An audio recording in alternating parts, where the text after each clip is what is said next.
মেরাজ আমার আল্লাহ কি করেছেন দেখেন, আমার নবীর ব্যক্তিত্বে যে 3 ডাইমেনশন, আল্লাহ মেরাজকে ডিজাইন করেছেন according to the physical, spiritual and actual status of the Holy Prophet sallallahu alaihi wasallam.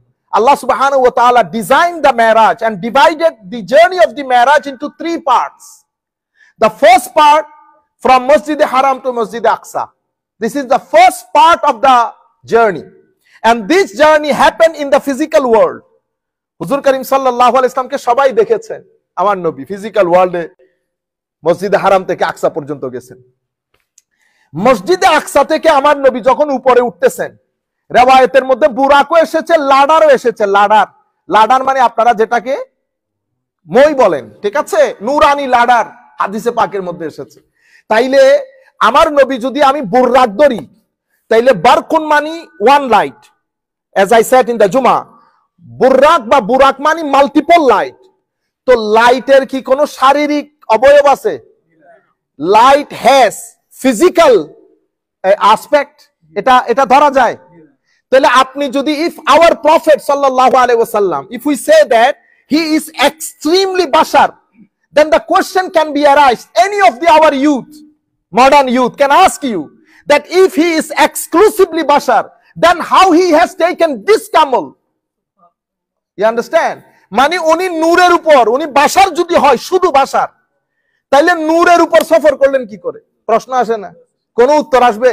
আপনি উত্তর দিতে পারবেন না। সেই কারণে কোরআন এবং সুন্নাহ ডাইমেনশন গুলাকে যেভাবে এক্সপ্লেইন করেছে, আমরা যদি সেভাবে এক্সপ্লেইন না করি, ইউথ উড বি কনফিউজ। তাহলে আমার নবীকে আল্লাহ, কারণ যিনি এসেছেন উনিও নূর, যেটা দিয়ে নিয়ে যাচ্ছে সেটাও নূর, শুধু নূর না, মাল্টিপল নূর। এখন যিনি এসেছেন তিনিও নূর, যেটা দিয়ে নিয়ে যাওয়া হচ্ছে সেটাও নূর, যেখানে যাচ্ছেন সেটাও নূরের জগৎ। তাইলে আরবি যারা বুঝে তারা বুঝবে, আমরা ফিজিক্যাল জিনিসগুলোকে বলি কাসিফ। কি বলি? কাসিফ। কাসিফ মানে যার মাদ্রাসার ছাত্ররা খুব ভালো করে বুঝবে, যেটা আমরা বলি হিয়াজ, অর্থাৎ যেটা জায়গা দখল করে, যেটার দৈর্ঘ্য আছে, প্রস্থ আছে, গভীরতা আছে, এটাকে আমরা বলি কাসিফ। ঠিক আছে? কাসিফের অপোজিট শব্দ আমরা বলি লতিফ। লতিফ মানে যেটা জায়গা দখল করে না, দৈর্ঘ্য প্রস্থ নাই, গভীরতা নাই। তাহলে আমার নবীকে যদি আমরা কাসিফ ধরি, কাসিফ দৈর্ঘ্য আছে, প্রস্থ আছে, সেকেন্ড সফরের মধ্যে, তাইলে বুররাকের মধ্যে লাইটের উপরে সফর কেমনে করবে আমার নবী সাল্লাল্লাহু আলাইহি ওয়াসাল্লাম?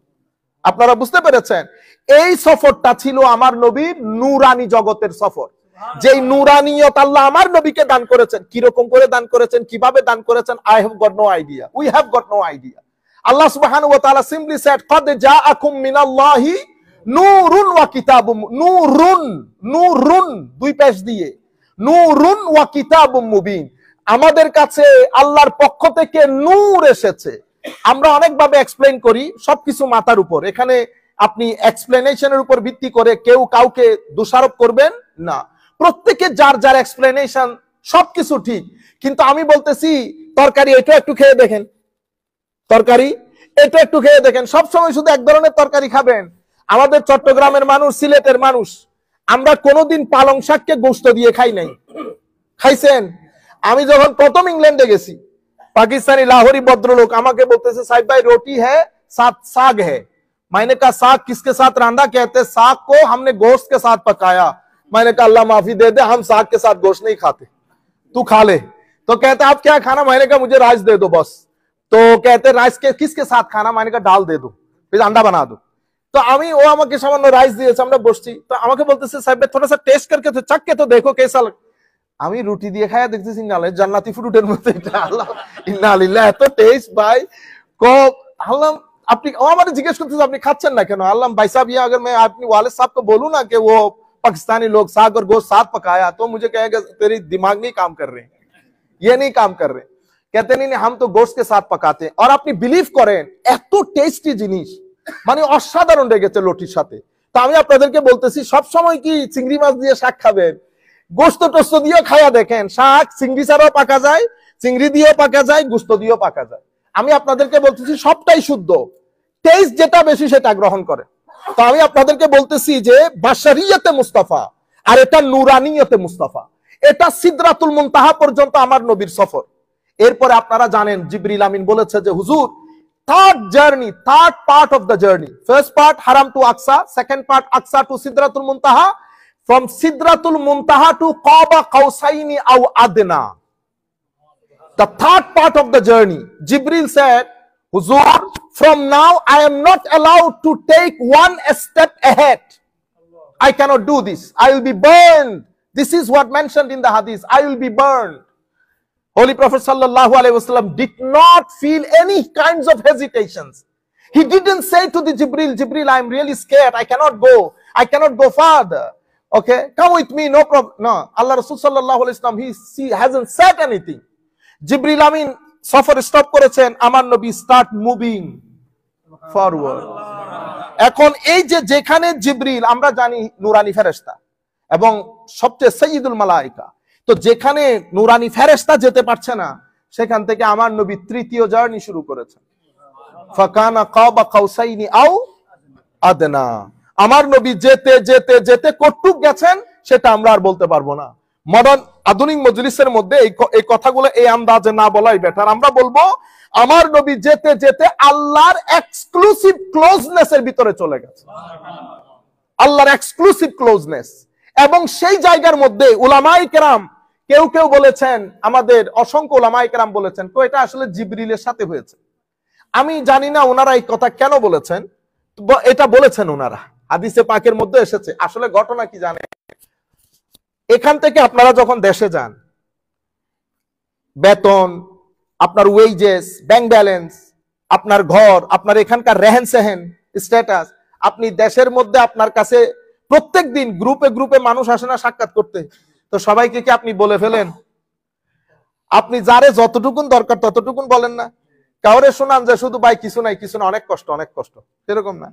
কিন্তু যখন সবাই চলে যায় শুধু ঘরওয়ালা নিয়ে বসেন, আপনার বাবা মা, হাই হাই হাই, হ্যাঁ, একটা সময় থাকে, এক সময় সময়গুলা চলে যায়, না বাবা না মা আর কেউ থাকে না, ভাই বোন নিয়ে বসি আমরা, হ্যাঁ, তখন বাপ তো জিগায় না, মারে খোঁড়া মারে, জিগাও না কি করে, হ্যাঁ, টাকা পয়সা কি আসেনি কিছু, তখন আপনি একটু একটু জট খুলেন না?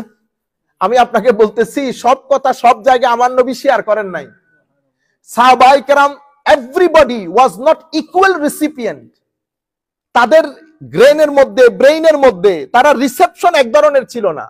আমার নবী শান হযরত আবু বকর সিদ্দিককে যেই কথা বলেছেন সেটা কি নরমাল সাহাবীকে বলেছেন? আমাদেরকে অনেক ভাই জিজ্ঞেস করেন why there is so many variations in the ahadith with regard to the Mi'raj. তো আমরা বলি যে ভেরিয়েশন, কারণ আমার নবী যাকেই বলেছেন তার বিবেক বুদ্ধি অনুযায়ী বলেছেন, সে কতটুকুন রিসিভ করতে পারতেছে, যে যতটুকুন রিসিভ করতে পারতেছে তাকে ততটুকুন বলেছে। আপনারা বলেন দেখি, আমার নবীকে মেরাজের দিন কে নিয়ে গেছেন? জিবরিল নিয়ে যান নাই? তো আমার নবী কি জিবরিলের সাথে গিয়ে উপরে জিবরিলকে দেখতে গেছে? এটা তো কমনলি আন্ডারস্টুড। আমি জানি না উলামায়ে কেরাম এই কথা কেন বলেছেন। তো ওনারা বলতে বলতে বলেছেন, এই যে হুজুর আমাদের নামাজ, আমরা জুমার নামাজে আয়াতগুলা তিলাওয়াত করেছি, ওয়ান নাজমি ইজা হাওয়া মা দাল্লা সাহিবুকুম মা গাওয়া, আসছে না আয়াত, ওয়ালাকাদ রাআহু মিন আয়াতি রাব্বিহিল কুবরা। তারপরে তার আরেকটু আগের আয়াতের মধ্যে আল্লাহ বলেন না যুমিররাতিন ফাস্তাওয়া ওয়া হুয়া বিল উফুকিল আ'লা। তো যুমিররাতিন ফাস্তাওয়া ওয়া হুয়া বিল উফুকিল আ'লা, এটা কি জিবরিলের কথা বলতেছে? উলামায়ে কেরাম বলতেছেন কয়টা জিবরিলের কথা। আমরা বলতেছি না, যেই সমস্ত উলামায়ে কেরাম বলেছেন যে আমার নবী নিজের চর্মচক্ষু দিয়ে ঘটনা কিভাবে ঘটেছে আমরা জানি না, আপনি যদি এক্সপ্লেইন করতে বলেন আমরা এক্সপ্লেইন করতে পারবো, nobody can explain it, but ঘটনা এই ধরনের ঘটেছে। সশরীরে আমার নবী একসাথে হারাম থেকে আকসা, আকসা থেকে সিদরা, সিদরা থেকে থার্ড পার্ট অফ জার্নি আমার নবী একা সফর করেছে। এবং আমার আল্লাহ আমার নবীকে সবকিছু ঘুরিয়ে ঘুরিয়ে দেখিয়েছেন। আমার নবীকে জান্নাত দেখিয়েছেন, জাহান্নাম দেখিয়েছেন, আরশ দেখিয়েছেন, আমার নবীকে লা মাকান দেখিয়েছেন। আবার বলে জিবরিল আরো নিয়ে আসো, আরো নিয়ে আসো, লিনুরিয়াহু, একেবারে যত আয়াতে কুবরা আছে আল্লাহ, every single signs of the Almighty Allah, Allah subhanahu wa ta'ala had shown to the Holy Prophet sallallahu alayhi wa sallam. এবং এরপরে জিবরিল আমিন ঘুরিয়ে ঘুরিয়ে, আমরা যেমন বাইরে থেকে কেউ আসলে মসজিদ দেখাই না, আমরা এটা এটা এটা এটা এটা বলি না, তো আমার নবী সাল্লাল্লাহু আলাইহি ওয়াসাল্লাম হায় হায় জিবরিল আমিনকে ঘুরে ঘুরে যখন দেখাচ্ছিল, তো আমার নবী সাল্লাল্লাহু আলাইহি ওয়াসাল্লাম হঠাৎ করে দেখলেন যে কিছু মানুষ, আমার নবী হঠাৎ করে দেখলেন কিছু মানুষ এই জিনিসপত্র কাটতেছে। এই জিনিসপত্র অর্থাৎ তাদের যেই কৃষি জিনিসপত্র, এই কাটে, এই আবার ফ্রুট ধরে, আবার কাটে, আবার ফ্রুট ধরে। আমার নবী হাদিসে পাকের মধ্যে এভাবে এসেছে, আন্নান নবী সাল্লাল্লাহু আলাইহি ওয়াসাল্লাম আতা আলা কওমিন ইয়াজরাউনা ফি ইয়াউমিন ওয়া ইয়াহসুদুনা ফি ইয়াউমিন। অর্থাৎ আমার নবী সাল্লাল্লাহু আলাইহি ওয়াসাল্লাম দেখলেন যে কিছু group of people, he came to A people who planted in one day and reaped in the next day. Whenever they reap, it turned to what it was. তারা এই আপেল পারে আবার আপেল ধরে, এই আপেল পারে আবার apple ধরে। Demonstration class, আমার নবীকে আল্লাহ ডেমনস্ট্রেট করে দেখাচ্ছে। তো আমার নবী বলতেছেন, জিবরিল এরা কারা? তো হযরতে জিবরিল বলতেছেন, হুজুর এরা হচ্ছে আল মুজাহিদুনা ফি সাবিলিল্লাহ। আল মুজাহিদুনা ফি সাবিলিল্লাহ, they are those people who has spent their whole life in the jihad, in the path of Allah. Not jihad means the way we understand. No, the jihad means they struggle. They spend all their life just to revive and just to promote, just to propagate the religion of Allah. তারা নিজের পুরা জীবনকে জিহাদের মধ্যে, স্ট্রাগলের মধ্যে, এফোর্টের মধ্যে কাটিয়েছে। আল্লাহ রাব্বুল আলামিন তাদেরকে এই যাজা দিবেন, এই যাজা দিবেন। অর্থ কি? অর্থ হচ্ছে তারা কাজ করবে একটা, সওয়াব পাবে 1 লাখটা, 7 লাখ, 10 লাখ, 12 লাখ, 15 লাখ, এভাবে আল্লাহ রাব্বুল আলামিন তাদেরকে সওয়াব দিবেন। এর পরবর্তীতে ইমাম বাইহাকি রাহমাতুল্লাহ আলাইহি রওয়ায়াত করছেন, আমার নবী সাল্লাল্লাহু আলাইহি ওয়াসাল্লাম আরেকটা জায়গায় আসলেন, আতা আলা কওমিন তুরদাহু রুউসুহুম বিসসাখরা কুল্লামা রুদিখাত আদাত কামা কানাত ওয়ালা ইউফাত্তারু আনহুম মিন যালিকা শাই। আমার নবী সাল্লাল্লাহু আলাইহি ওয়াসাল্লাম আরেকটা গ্রুপের কাছে আসলেন, দেখলেন those heads were smashed against a rock, every time it was crushed it return to what it was. আমার নবী কিছু মানুষের কাছে এসে দেখলেন তারা বড় বড় রক আছে না, পাথর, পাথর দিয়ে দিয়ে মাথার ভিতরে মাথা মেরে মাথা স্ম্যাশ করে ক্র্যাশ হয়ে যায়, আবার মাথা ঠিক হয়, তারা আবার পাথরের মধ্যে মাথা মারতে থাকে। অসম্ভব ভীতিকর পরিস্থিতি। আমার নবী সাল্লাল্লাহু আলাইহি ওয়াসাল্লাম জিজ্ঞেস করেন, জিবরিল এরা কারা? জিবরিল আলাইহিস সালাম বলছেন, ইয়া রাসূলুল্লাহ, they are those whose heads became heavy from the obligatory prayer.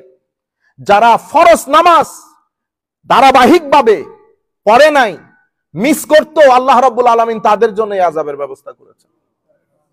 যারা আল্লাহর ফরজ নামাজের প্রতি শ্রদ্ধা দেখায় নাই, সম্মান দেখায় নাই, বেনিয়াস, একেবারে লাগবে না পড়া, মসজিদ ছেড়ে দিয়েছে, বছরের পর বছর অতিক্রম, মুসলমানের ছেলে, আজীব বিষয়, আফসোসের বিষয়।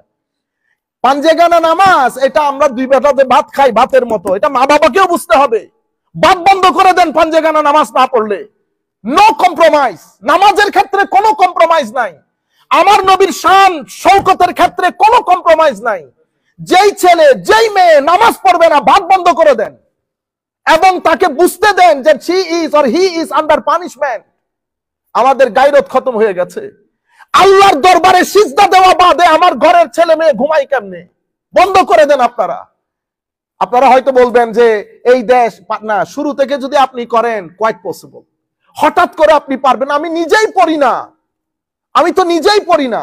আমি এখানে এসে দেখতেছি না আমাদের মুরব্বিয়ান হাজারাত, ইনারা যদি দুনিয়া থেকে চলে যান, আল্লাহ পাক জানে মসজিদের অবস্থা কি হবে। কারণ আমি তো আজকে 3-4 বছর ধরে একই ফেস গুলা দেখতেছি এবং অনেক মানুষ দুনিয়া থেকে চলে গেছে। আমাদের তরুণ প্রজন্ম আসে না, আমরা মসজিদে আসি না। আপনি মসজিদ ছেড়ে দিলে আপনি কি করে মনে করলেন আল্লাহ আপনাকে ধরে রাখবেন? আমার ভাইয়েরা, তারিকুস সালাতের অবস্থা দেখেন। আমার নবী জান্নাতের মধ্যে, it was a demonstration for the holy prophet, যে তারা নিজেদেরকে নিজেরা ক্রাশ করছে, স্ম্যাশ করছে। আমার নবী জিজ্ঞেস করার পরে বলতেছে, এরা আল্লাহর পাঞ্জেগানা নামাজ, ফরজ নামাজ ত্যাগ করতো, এই জন্য তাদেরকে এই সাজা দেওয়া হচ্ছে। এর পরবর্তীতে আমার নবী সাল্লাল্লাহু আলাইহি ওয়াসাল্লাম আরেকটা জাতির কাছে আসলেন, দেখলেন আলা কওমিন আলা আকবালিহিম রিকা ওয়া আলা আদবারিহিম রিকা ইয়াসরাহুনা কামা তাসরাহুল ইবিল ওয়াল গানাম। আমার নবী সাল্লাল্লাহু আলাইহি ওয়াসাল্লাম came upon a people with patches on their faces and patches on their back. They were wandering around the camels and sheep, and they were eating dari, which is dried from thorns, and zakum, which is the fruit of bitter tree that has smell. Holy Prophet sallallahu alaihi wasallam দেখেন কিছু মানুষ সামনে পিছনে বাঁধা উট গাদা ঘোড়ার মতো, তাদের খাওয়ার ব্যবস্থা করা হয়েছে কি জানেন? তাদের খাওয়ার ব্যবস্থা করা হয়েছে কাটা, ড্রাই কাটা, এবং তাদের খাওয়ার ব্যবস্থা করা হয়েছে এক ধরনের ফ্রুট থেকে, তিতা জিনিস, জাকুম থেকে, অসম্ভব তিতা। এটা এক ফোঁটা পেটে গেলে পেটের আতুরিশও বের হয়ে আসে, এরকম জিনিস। কেন? মানে ও যাকাত, যাকাত দেয়নি। আল্লাহ রাব্বুল আলামিন যে যাকাত আমার উপর ফরজ করেছে দেই নাই, সেই কারণে আমার আল্লাহ এই আযাবের ব্যবস্থা করেছেন। এরপরে আমার নবী আরো সফর করতে লাগলেন। আমার নবীকে দেখাচ্ছেন জিবরিল ঘুরে ঘুরে। এক জায়গার মধ্যে এসেছে, হায় হায়, আন্না নবী সাল্লাল্লাহু আলাইহি ওয়াসাল্লাম আতা আলা কওমিন তুফরাদু আলসিনাতুহুম ওয়া শিফাহুহুম বিমাকারিদিম মিন হাদীদ কুল্লামা ফুরিদাত আদাত কামা কানাত লা ইফতারু আনহুম মিন যালিকা শাই ফাকালা মা হাযা ইয়া জিবরিল ফাকালা হাউলাই হুম খুতাবাউল ফিতনা ইয়াকুলুনা মা লা তাফআলুন ইয়াকুলুনা মা লা ইয়াফআলুন। এর পরবর্তীতে আমার নবী সাল্লাল্লাহু আলাইহি ওয়াসাল্লাম একটা মানুষ এক গ্রুপের কাছে আসলেন, came to a people whose tongue and lips were being cut with iron nippers. Whenever it was lent, it would return to what it was, and nothing would falter from them. Jibril alayhi salam ke Holy Prophet asked, Jibril, who is this people? Then Jibril alayhi salam replied, they are the preacher of fitna. They are the ulama of fitna. They are the ulama of sedition. They say what they don't do. আমার নবী আসলেন, দেখলেন কিছু মানুষ copper দিয়ে নিজের জিহ্বা কাটতেছে। এই কাটে আবার ঠিক হয়, এই কাটে আবার ঠিক হয়। আমার নবী জিজ্ঞেস করলেন, জিবরিল এরা কারা? হুজুর, যারা দিন নিয়ে ফিতনা করেছে, যারা যে সমস্ত মৌলভী আমাদের মতো লোকজনের কথা বলতেছে, যারা মানুষকে মিসগাইড করেছে, ফিতনা করেছে মানুষের ভিতরে, উম্মতকে ডিভাইড করতে করতে ডিভিশনের জায়গা রাখে নাই, শানের সালতে বিয়াদবির বাজার গরম করেছে, খুলাফায়ে রাশেদের শানে বিয়াদবির বাজার গরম করেছে, আলে রাসূলের শানে বিয়াদবির বাজার গরম করেছে, আল্লাহর ওলিদের শানে বিয়াদবির বাজার গরম করেছে।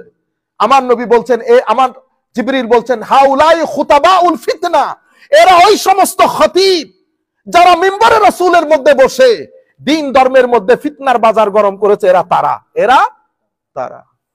আল্লাহ রাব্বুল আলামিনের দরবারে দোয়া করি, মাওলাই করিম যেন আমাদের জবান দিয়ে এমন লফজ বের না করে যেটা দিয়ে উম্মতের মধ্যে ফিতনা তৈরি হয়। সবাই আমিন বলেন। এর পরবর্তীতে আমার নবী সাল্লাল্লাহু আলাইহি ওয়াসাল্লাম যখন এই ভিজিট গুলা করতেছেন, সাথে জিবরিলই তো সবকিছু দেখাচ্ছে। তো এখন আপনি যদি বলেন, এরপর আরেকটু উপরে উঠে জিবরিলকে আমার নবী আবার দেখে লাকাদ রা মিন আয়াতি রাব্বিহিল কুবরা হয়ে গেছে, এটা একটা কথা হইলো? এটা তো আন্ডারস্ট্যান্ডেবল জিনিস। তাইলে আমি আপনাদেরকে কি বলেছি, ওয়ার্ল্ড যেমন তিন ধরনের, ফিজিক্যাল ওয়ার্ল্ড, কোরআনের আয়াত যেমন তিন ধরনের, আমার নবীর ব্যক্তিত্বের মধ্যে শান তিন ধরনের। হারাম থেকে আকসা পর্যন্ত এটা আমার বশরিয়তে মুস্তাফার সফর, এখান থেকে ওখান পর্যন্ত আমার নবীর নুরানিয়তে মুস্তাফার মেরাজ, এরপরে তৃতীয় পার্ট এটা হাকিকতে মুস্তাফার মেরাজ। এটা কেউ জানে না আমার নবী কিরকম। সম্মানিত উপস্থিতি, হারাম থেকে আকসা পর্যন্ত আসছে আমার নবী। আমি প্রথম সফরটা শেষ করি। আপনারা কিছু জিনিস জানেন, এটা আমি বলে লাভ নাই। আমার নবী কি পাঠিয়েছে, কেমনে উঠেছে, ইউ নো পিপল। মসজিদে আকসাতে আসলেন আমার নবী। আকসাতে এসে হায় হায়, আমার নবী উট ক্যামেলটা বাঁধবেন তো কোথায়? তো যেখানে নবী আম্বিয়ায়ে কেরাম উট বাঁধতেন সেই জায়গার মধ্যে জিবরিল আমিন পয়েন্ট আউট করলেন। হাদিসে পাকের মধ্যে এসেছে, আমার নবী বুরাকটাকে ওখানে বাঁধলেন। বাঁধার পরে আমার নবী আকসা মসজিদের মধ্যে ঢুকলেন। সেই মসজিদের ভিতরে 2 রাকাত নামাজ পড়েছেন। 2 রাকাত নামাজের পরে সেই মজলিসের মধ্যে একটা মাহফিল হয়েছে। কি হয়েছে? আমি জানি না কেন এটা আমি বাংলাদেশে কোনোদিন কারো মুখে শুনি নাই। এটা শোনার দরকার ছিল, উলামায়ে কেরামেরও বলার দরকার ছিল। আমি জানি না কেন বলি নাই। এটা কোনো আনকমন কথা না, মানে এমন জিনিস না যে এটা একেবারে আনকমন একটা কিতাবের মধ্যে এসেছে, সব কিতাবের মধ্যে ঘটনা সেরকম না। বাইহাকি থেকে শুরু করে, ইবনে কাসির থেকে শুরু করে, হাইসামি থেকে শুরু করে, তাবারি থেকে শুরু করে সবাই বলেছে। কিন্তু আমরা ওই প্রথম আসমান দ্বিতীয় আসমান করতে করতে, কারণ মাহফিল তো মেরাজের একদিন, আপনি তৃতীয় আসমান শেষ করতে করতে কি হয়ে যায়, 12টা বেজে যায়। ঠিক আছে, তো আসমানগুলা ছেলেদের হাতে ছেড়ে দেই। আমার ছেলেরা আজকেও এখানে আমি বলেছি যে একটু তৈরি হয়ে আসতে, ঘটনাচক্রে একটা নির্দিষ্ট কারণে আমি আসতে পারি, ওটা পড়লে তো হয়ে যাচ্ছে। তো আমার নবী মসজিদে আকসার মধ্যে আজান দিয়েছেন জিবরিল। আজান কে? আচ্ছা, ইমাম বড় না মুয়াজ্জিন বড়? তো এখন আপনি যদি বলেন যিনি এখানে আজান দিয়ে মুয়াজ্জিন হয়েছেন, ওই মুয়াজ্জিনকে ইমাম সাহেব দেখার জন্য উপরে গিয়েছেন। আমি ওই রেওয়ায়েত গুলো আমার মাথার উপর, আমি বলতেছি পালং শাকটাকে একটু গোশত দিয়ে খায়া দেখেন কেমন লাগে, ওইটাও ঠিক আছে আপন জায়গায়। আচ্ছা, দেওয়ার পরে নামাজ দোয়া শেষ, সমস্ত আম্বিয়া ইকরাম আমার নবীর সাথে মসজিদে আকসার মধ্যে নামাজ আদায় করেছে। এখন আমি যদি বলি নবীরা মরে মাটির সাথে আমার নবী মিশে গেছে, ঠিক আছে, এটা আপনি কি মেসেজ দিলেন মানুষকে, সাধারণ মানুষকে? আমি যদি উর্দুতে বলি নবী ইয়ে তো মরকে মাটি কে সাথ মিট গয়া, এটা আপনি কোন ধরনের তকরির, এটা কি ওয়াজ করলেন? আপনি যদি বলেন মাটির সাথে মিশে গেছে বেটা, এটা আদবের সাথে বলা যায়, এটা শানের রিসালাতের জায়গা। আপনি এখানে বলবেন উনি দুনিয়া থেকে চলে যাওয়ার পরে, ঠিক আছে, তো যেহেতু শরীর মাটির সাথে মিশে যায়, আমরা বিশ্বাস করি মাটির সাথে মিশে গেছে, অন্তত এতটুকু আদব রক্ষা করতে পারলি না, এত তোমাদের ভিতরে জ্বলন শানের রিসালাতের জন্য। আপনারা বুঝতে পেরেছেন? আফসোস লাগে, আজীব লাগে কথাবার্তাগুলা শুনলে। শানের রিসালাতের মধ্যে কাটতে কাটতে আর কাটার জায়গা নাই, যার যেমন খুশি বলতেছি শানের রিসালাতের মধ্যে। আমাদের মুরব্বীরা বলেছেন নবীর এলম গাদাগুড়ার এলমের মতো। নবীকে নামাজের মধ্যে নবীর স্মরণ আসা গাদাগুড়ার স্মরণ আসার মতো, আমাদের মুরব্বীরা বলেছেন। কিতাবগুলা কি বাজার থেকে উঠে গেছে? আমরা তরুণ প্রজন্মের পোলাপাইন যদি কিতাবগুলার ইংলিশ ট্রান্সলেশন করে, তাদের আকীদা কেমনে বাঁচাবেন বলেন তো দেখি? 1300 বছর উম্মতের ইতিহাস, 1300-1400 বছরে কোন আইম্মায়ে কেরাম যে কথা বলে নাই, সেটা আমাদের এশিয়ার মধ্যে বাজার গরম হয়েছে যখন সৌদি আরব অস্তিত্বের মধ্যে এসেছে। আপনারা বুঝতে পেরেছেন উম্মতের মধ্যে এত যোজন যোজন দূরত্ব কেন সৃষ্টি হলো? উম্মত তো কিছুদিন আগে না খেলাফত, আমাদের তুর্কির খেলাফতের পতন কি 1000 বছর হয়েছে? কিছুদিন আগে 1250 বছর যে উম্মত কুল কায়নাত কাঁপিয়েছে, সেই উম্মতকে ফুটবল বানিয়ে ফেলেছে আজকে, এবং একজনের সাথে একজনের কোনো সম্পর্ক নাই। প্রত্যেক মসজিদের মধ্যে কেস, ইংল্যান্ড বলেন, আমেরিকা বলেন, ইউরোপ বলেন, স্ক্যান্ডিনেভিয়ান কান্ট্রি বলেন, যেখানে যাবেন, জার্মান বলেন, জাপান বলেন, ইতালি বলেন, আমরা করছি। ইন্না লিল্লাহি ওয়া ইন্না ইলাইহি। যদি আমি হই গায়রতপূর্ণ, আমি বলবো নিয়ে যা, কোনো কথা বলবো না। আপনারা যখন বায়ে বায়ে সম্পদ নিয়ে জামালা হয়, ভাই একজন থাকে না, কি করে, যা তুই যদি পারস। আমি এই কিছুদিন আগে বলতেছি একজনকে, আপনি এই কাজ কেন করলেন? সে আমাকে কেঁদে কেঁদে বলতেছে, হুজুর এদের সাথে যদি আমি ঝগড়া করতে যাই, আমার বাপ যে হাজী সাহেব ছিলেন, আমার বাপের ইশারায় এলাকা বসতো আর উঠতো, আমার বাপের ইজ্জত থাকবে? আমার বাপের ইজ্জত থাকবে? আপনি চিন্তা করেন, বাপের ইজ্জতের জন্য একটা মানুষ তার সমস্ত সম্পত্তি লিখে দিয়েছে ভাইদের নামে, যা লইয়া যা, আমার লাগবে না কোনো কিছু। নিতে নিতে নিতে তার একটা ঘর ইংল্যান্ড থেকে ওখানে বানিয়েছে, সেটাও নিয়ে গেছে।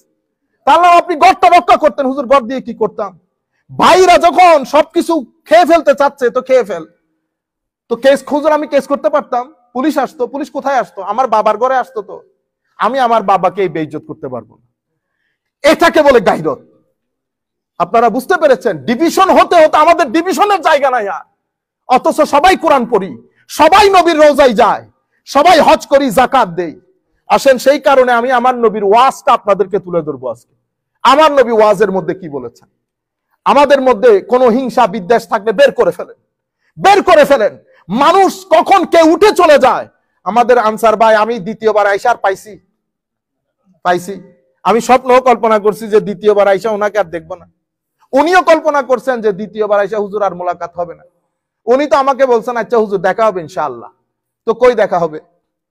যে কোনো মুহূর্তে যে কোনো একজন তো দুনিয়া থেকে চলে, তো এই হিংসা নিয়ে কি দুনিয়া থেকে চলে যাব? না।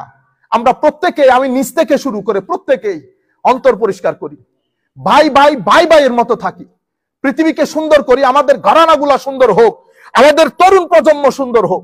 তাদের মসজিদে আসেন, তাদেরকে মসজিদে নিয়ে আসেন, তাদের সাথে ভালো ব্যবহার করি। সম্মানিত উপস্থিতি, আমার নবী সাল্লাল্লাহু আলাইহি ওয়াসাল্লাম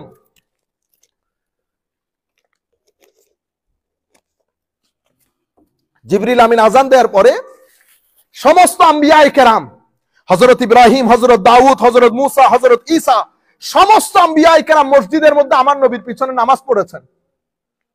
প্রশ্ন হলো, অনেক আগে আম্বিয়ায়ে কেরাম দুনিয়া থেকে চলে গেছেন, নামাজ কেমনে পড়লেন? বুঝতে পেরেছেন? শুধু নামাজ এমনে পড়েছে না, আমার নবী সাল্লাল্লাহু আলাইহি ওয়াসাল্লাম যখন হারাম থেকে সফর শুরু করেছে, আমার নবী বলতেছেন, এগুলো বুখারী মুসলিমের riwayat না, তিরমিজির riwayat, ইবনে মাজাহর riwayat। আমার নবী বলতেছেন, আমি কবর দিয়ে যাচ্ছিলাম, আমি দেখতেছি মুসা কবরের মধ্যে নামাজ আদায় করতেছে। কিন্তু নামাজ আমি বলতেছি, বলতে রাআইতু মুসা, আমি মুসাকে দেখলাম কাইমান, দাঁড়িয়ে আছে, ইউসাল্লি ফি কবরিহি, সে কবরের মধ্যে নামাজে দাঁড়িয়ে আছে। আমার নবী বলতেছেন, দেখনেওয়ালা বশরিয়তের চোখ দিয়ে দেখা সম্ভব না, ভিতরে যদি আল্লাহ রাব্বুল আলামিনের খাস নূর না থাকে। আর হযরতে মুসা দাঁড়িয়ে আছেন কবরের মধ্যে, এগুলার হিসাবকে আমরা মিলাইতে পারবো? হযরতে আমার জিবরিল আমার নবীকে 4 জায়গায় নামাজ পড়িয়েছেন। মদিনা শরীফ পৌঁছার পর বলেছেন, ইয়া রাসূলুল্লাহ, এটা আপনার হিজরতের জায়গা, এখানে দাঁড়িয়ে 2 রাকাত নফল পড়েন। আচ্ছা হুজুর, এটা হযরত ঈসার জন্মস্থান, হযরত ঈসার জন্মস্থান, this is the birth place of হযরত ঈসা, so please let us wait here, you pray 2 rakat nafal here. The holy prophet prayed 2 rakat nafal in the birthplace of Hazrat Isa, and he prayed 2 rakat in the Madinatul Munawwara, his migration place. আচ্ছা, এরপরে আমার নবী সাল্লাল্লাহু আলাইহি ওয়াসাল্লামকে জিবরিল আলাইহিস বলতেছেন, হুজুর এখানে 2 রাকাত নামাজ পড়েন। এটা হচ্ছে যেখানে হযরতে মুসা আল্লাহর সাথে কথা বলেছে, তুরে সাইনা।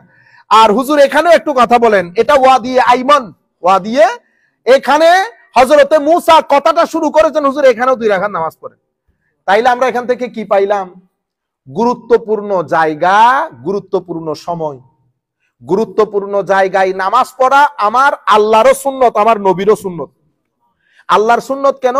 জিবরিল আমিন যেখানে যেখানে দাঁড়াতে বলেছেন, জিবরিল আমিন দাঁড়াইতে বলেন না, এটা তো it is commanded by almighty আল্লাহ।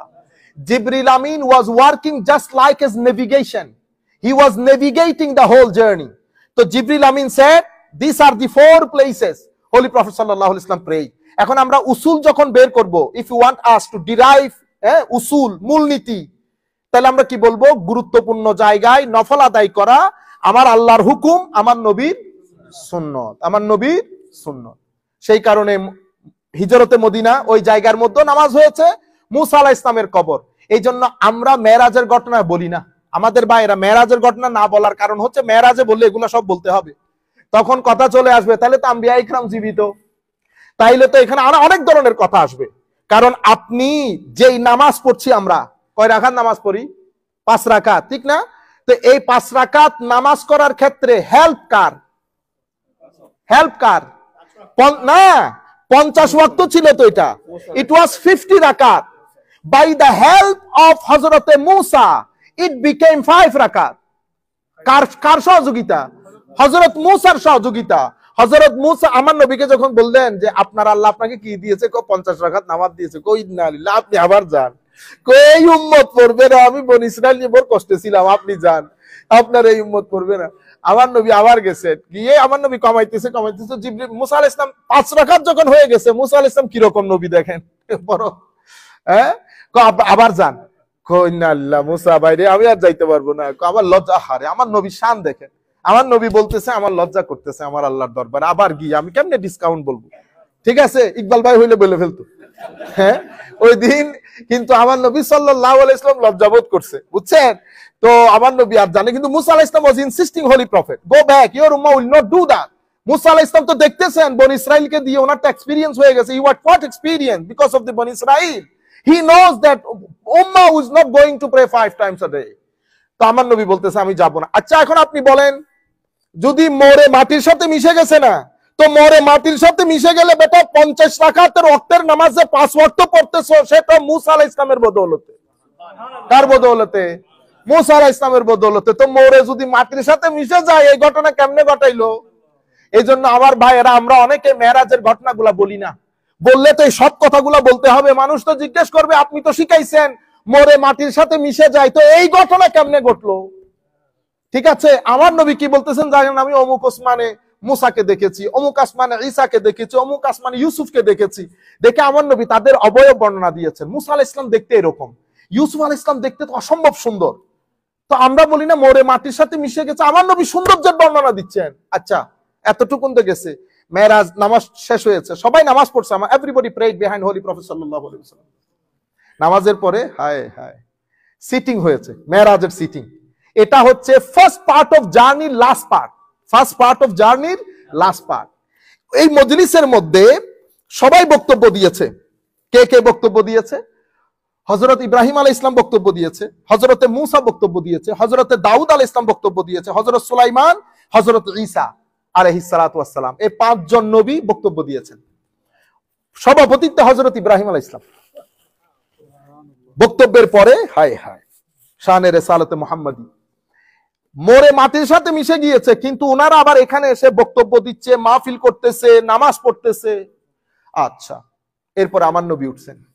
আমার নবী উঠে বক্তব্য দিচ্ছেন, বিসমিল্লাহির রহমানির রহিম পড়ে আলহামদুলিল্লাহ। ফিল করেন যে আমরা মসজিদ আকসার মধ্যে আমার নবীর খেতাব শুনতেছি। কত শর্টকাট কথা আমার নবীর, আমাদের মতো তো ফটফটানি ছিল না। হ্যাঁ, 3 ঘন্টা 4 ঘন্টা শর্টকাট কথা। আলহামদুলিল্লাহ আল্লাযী আরসালানি রাহমাতাল লিল আলামিন, আমি প্রশংসা করছি আমার সেই মহান রবের। হায় হায়, আমার নবীও বলতেছেন সেই মহান রব। আমার নবীও কি বলতেছেন? সেই মহান রব। চিন্তা করে দেখেন এবার আমার আল্লাহর মহানত্ব কিরকম। আল্লাযী আরসালানি রাহমাতাল লিল আলামিন, যিনি আমাকে রাহমাতুল লিল আলামিন করে পৃথিবীতে পাঠিয়েছেন। তাইলে আমার নবী প্রথম মেসেজ কি দিচ্ছেন দেখেন, কোনো হেট্রেট হবে না, কোনো হিংসা বিদ্বেষ হবে না। প্রথমে আমার নবী স্মরণ করিয়ে দিচ্ছেন আমাকে আল্লাহর রহমত হিসেবে পাঠিয়েছেন। Almighty Allah has sent me as a mercy for the whole humanity, मुझे अल्लाह ने रहमत बनाकर भेजा। তো হুজুর করিম সাল্লাল্লাহু আলাইহি ওয়াসাল্লাম প্রথমে বলে দিচ্ছেন আমি রহমত। আমি পৃথিবীর মধ্যে হিংসা বিদ্বেষ ফাসাদ হানাহানি মারামারি কাটাকাটি কোনো কিছুর জন্য আল্লাহ আমাকে পাঠান নাই। এগুলা সবকে ইরাডিকেট করে রিমুভ করে পৃথিবীর মধ্যে শান্তি প্রতিষ্ঠার জন্য আল্লাহ আমাকে পাঠিয়েছেন। তাইলে আমরা যারা মসজিদে আসি, আমাদের ভিতরে যদি এই সমস্ত এগুলা থাকে, তো আমার নবীর প্রথম বক্তব্যের সাথে যাবে। তাইলে আমরা যারা এখানে এসেছি মেরাজের বক্তব্য শুনতে, তো আমাদের জন্য প্রথম মেসেজ হচ্ছে কি? রাহমা। ঘরের জন্য রহমত, ছেলেদের জন্য রহমত, পরিবারের জন্য, আত্মীয় স্বজনের জন্য রহমত। আচ্ছা, এটা বলার পরে আমার নবী বলতেছেন ওয়াকাফাতাল লিন্নাসে বাশীরাও ওয়া নাযীরা, আমি প্রশংসা করছি সেই মহান সত্তার যিনি আমাকে সমগ্র পৃথিবীর জন্য পাঠিয়েছেন, বাশীর এবং নাজির করে, সুসংবাদদাতা এবং ওয়ার্নার। আমি মানুষকে জাহান্নামের আগুন থেকে ভয়ভীতি দেখাতে, আল্লাহর অসন্তুষ্টি থেকে ভয়ভীতি দেখাতে আল্লাহ রাব্বুল আলামিন আমাকে প্রেরণ করেছেন। দ্বিতীয় মেসেজ কি বলেছেন? কাফাতুন নাস, আমি শুধু 2-4 জন মুসলমানের কাছে আসিনি, আমাকে আল্লাহ পাঠিয়েছেন পুরা পৃথিবীর জন্য। সুতরাং আমরা চেষ্টা করব আমার নবীকে পুরা পৃথিবীর জন্য প্রেজেন্ট করতে। কেন আমরা নবীকে আমাদের জন্য রেখে দেব? কিন্তু আমরা মানুষের কাছে কেমনে তুলে ধরবো? আমরা নিজেদের হানাহানি তো বন্ধ করতে পারি নাই, নিজেদের সমস্যার সমাধান করতে পারি নাই, যার কারণে আমরা এই বিষয়গুলো মানুষের কাছে তুলে ধরার কোনো সুযোগও, আমরা মসজিদকে, এই যে আমেরিকার মসজিদ, ইংল্যান্ডের মসজিদ, ডেনমার্কের মসজিদ, এই মসজিদগুলোর কথা হচ্ছিল এগুলা তাবলীগে দ্বীনের সচ্চা একটা জায়গা হবে। নন মুসলিমের কাছে দ্বীনের সৌন্দর্য প্রসারের জন্য একটা বিউটিফুল প্লেস হবে এই মসজিদ। কিন্তু নন মুসলিমের জন্য কি বিউটিফুল প্লেস বানাবো? আমাদের আধা তরুণ প্রজন্ম মসজিদ আসতে চায় না আমাদের কারণে। Maximum youth, they are not interested to come to our masjid because of us, because of our behavior, because of our approach. আমি অনেকবার আপনাদেরকে বলেছি কিছুদিন আগে, এদিকে আসো, এদিকে আসো, সামনে যাও, সামনে, তোমার এখানে জায়গা খালি আছে না? এটা একটা বিহেভিয়ার হইলো। আপনি কেন এগুলা নিয়ে টানাটানি করেন? মসজিদে আমি আসি তো আমি দেখতেছি মসজিদে কি হচ্ছে, আমাকে আমার কাজটা করতে দেন। অনেক কষ্ট হয় একটা ইউথকে মসজিদ মুখী করতে। আপনি চিন্তা করে দেখেন কখন থেকে আপনি নামাজ শুরু করেছেন। It is really really difficult for us, specially in this country. কারণ আমি যে পজিটিভ এনভায়রনমেন্ট পেয়েছি, আমার ছেলেটা সেই পজিটিভ এনভায়রনমেন্ট পাই নাই। ক্লাস 6 থেকে স্কুলের মধ্যে সে কেমনে আখলাককে প্রটেক্ট করে, গড নোস। আপনি ক্লাস 6 থেকে যখন তারা স্কুলে আসা যাওয়া করে, আপনি ড্রেস আপ গেট আপ গুলা দেখেছেন স্কুলের, সে কেমনে তার আখলাককে প্রটেক্ট করে। এটা তো আল্লাহর শুকরিয়া, আপনাদের নামাজ দোয়ার ফজিলতের কারণে, আপনাদের দান সৎকার ফজিলতের কারণে এগুলা হয়ে যায়, নতুবা এটা প্রটেক্ট হওয়ার কথা না। এই পরিমাণ নেগেটিভ একটা এনভায়রনমেন্টের মধ্যে সেই জায়গায় আমরা মসজিদে চেষ্টা করি। যেমন মসজিদের মধ্যে হঠাৎ আমাদের অনেক স্টুডেন্ট থাকে, 1-2 জন হঠাৎ করে একটু একটু মারামারি করলে এটা আপনারা বরদাস্ত করতে হবে। আপনাদের স্কুলে আমাদের ছেলে, আমার মেয়ে কিছুদিন আগে স্কুলে ব্যথা পায়, চোখ স্ক্র্যাচ হয়ে গেছে। আমি কি ওখানে গিয়ে বলতে পারছি যে লেট মি কল পুলিশ? পারছি বলতে? আপনি বলছেন মসজিদে। কেন? আপনি মসজিদকে দুর্বল মনে করেছেন। আমি আপনাকে একটা কথা বলে দিয়ে যাই, সারা জীবন সাফার করবেন এমন কোন কাজ করিয়েন না মসজিদে। আবারও বলছি, আমরা যখন বাচ্চাদেরকে পড়াই, বড় ইখলাসের সাথে পড়াই। এখানে যদি আপনি ডান বাম করতে চান, আল্লাহর ইজ্জতের কসম, আল্লাহ রাসূলকে সাক্ষী করে বলতেছি, মৃত্যুর আগ পর্যন্ত সাফার করে করে এখান থেকে যেতে হবে। এটা আসান মনে করিয়েন না। সব মানুষ এক ধরনের হয় না। কিছু কিছু আল্লাহর নবীর বাগানের খাদেম হয়, তাদের দেখভালের দায়িত্ব আমার নবী নিয়েছেন। আপনি ডান বাম করবেন, আমি আল্লাহর ইজ্জতের কসম করে বলতেছি, মৃত্যুর আগ পর্যন্ত সাফার করতে হবে। আপনারা বুঝতে পেরেছেন? এখানে আমাদের ছেলে পুলে, এখানে এই মসজিদ বলতে কথা না, যে কোনো মসজিদে বাচ্চারা আসে 20-20, 30-30 জন ছেলে। আপনি আধা ঘন্টা এসে বসে দেখিয়েন, আপনার মাথা যদি পাগল হয়ে না যায়। ছেলেরা এখানে অনেক কষ্ট করে, আমাদের হুফাজে কেরাম ছেলেদেরকে চেষ্টা করে কিছু আদব তরবিয়ত শিখাইতে। তোর মধ্যে সব ছেলে তো আর এক ধরনের হয় না। এখানে কিছু ছেলে আছে অসম্ভব দুষ্ট। আমার ছেলেও তো হইতে পারে, এটা আপনার ছেলেও হইতে পারে। আমরা অনেক সময় বলি প্যারেন্টসকে যে পাঠাইয়েন না, কারণ একজনের কারণে 10 জনের ডিস্টার্ব হয়। কিন্তু আমরা সর্বোচ্চ চেষ্টা করি অ্যাকোমোডেট করতে। তার মধ্যে কিছু ইচিং হিচিং হয়ে যায়। কারণ আপনি যদি আয়সা বলেন হুজুর পুলিশ কল করবো, তো আপনি আমাকে ডিমোটিভেটেড করলেন না। আপনি কেন মনে করছেন আমি বাপ দাদা ছাড়া? আমি যে কোনো একজনের বাগানের তো খেদমত করি, ঠিক না? তো যার বাগানের খেদমত করি উনি কিন্তু দুনিয়ারও মালিক, আখিরাতেরও মালিক। দুনিয়ারও মালিক, আখিরাতেরও। আমি হয়তো চুপ করে গাড়িতে উঠে চলে গেছি, এটা আমার চুপ মনে করিয়েন না। বারিশ অপেক্ষা করছে, বারিশ অপেক্ষা করছে, এফোর্ড করতে পারবেন না। আল্লাহ রাব্বুল আলামিন আমাদের হামি ও নাসির হোক। ওয়াকাফাতিন নাস বাশীরা ওয়া নাযীরা ওয়া আনজালা আলাইয়াল ফুরকানা ফীহি তিবয়ানুন লিকুল্লি শাই। আল্লাহ রাব্বুল আলামিন আমার উপর একটা বড় কিতাব নাজিল করেছেন, সেটা ফুরকান। সেটা সত্য মিথ্যা, ভালো মন্দ সবকিছুর মধ্যে ফারাক সৃষ্টিকারী। তিবয়ানুন লিকুল্লি শাই, প্রত্যেক কিছুর স্পষ্ট বর্ণনা ওই কিতাবের মধ্যে আল্লাহ রাব্বুল আলামিন রেখেছেন। ওয়া জাআলা উম্মতি খায়রা উম্মাতিন উখরিজাত লিন-নাস, আমার উম্মতকে আল্লাহ সবচেয়ে বিখ্যাত করেছেন, ফজিলতপূর্ণ করেছেন। এবং ওয়া জাআলা উম্মতি ওয়াসাতা, আমার উম্মতকে মধ্যমপন্থী বানিয়েছেন, মডারেট বানিয়েছেন। আমার উম্মতকে একেবারে ছেড়ে দেওয়া অথবা উগ্রপন্থী করেন, ওয়াসাতা করেছেন। ওয়া জাআলা উম্মতি হুমুল আউয়ালুনা ওয়াল আখিরুন, আমার উম্মতকে দিয়ে আল্লাহ শুরু করেছেন, আমার উম্মতকে দিয়ে কি করবেন? এটা শুরু, এরাই শেষ। ওয়া শারাহা লি সাদরি, আমার সিনাকে আল্লাহ রাব্বুল আলামিন খুলে দিয়েছেন। ওয়া ওয়াদা আন্নি উইজরি, আমার টেনশন, দুঃখ, দুর্দশা, আমার যত বোঝ সবকিছু আল্লাহ হালকা করে দিয়েছেন। এর পরবর্তীতে ওয়া রাফা'a যিকরি, আমার শানকে আল্লাহ অনেক বুলন্দ করেছে। ওয়া রাফা'না লাকা যিকরাক, এই সমস্ত। ওয়া জাআলানি ফাতিহান ওয়া খাতিমা, নবুয়ত আমাকে দিয়ে সূচনা হয়েছে, নবুয়ত আমাকে দিয়ে আল্লাহ শেষ করেছেন। এই সংক্ষিপ্ত বক্তব্য আমাকে যদি যে কোনো একজন আলেমকে যদি আপনি বলেন এটাকে সারাদিন বলতে পারবে, এত ব্যাখ্যা বিশ্লেষণের সম্ভাবনা রাখে। আমার নবী কয়েকটা কথা বলে বক্তব্য শেষ করেছেন। হযরত ইব্রাহিম আলাইহিস সালাম উঠে মাহফিলের সমাপ্তি করেছেন। এটা ছিল আমার নবীর মেরাজের বর্ণনা, যেটা উনি হারাম থেকে আকসা পর্যন্ত এসে সফরের প্রথম পার্টকে শেষ করে আমার নবীর এই বক্তব্যের মাধ্যমে মেরাজের প্রথম পার্ট শেষ হয়। এরপরে আমার নবী উপরের দিকে যান। বাকি অংশ আমরা কালকে ইনশাআল্লাহ এই হাদিসে পাকের যে দর্স হবে সেই দর্সের মধ্যে উল্লেখ করব। আমরা অসংখ্য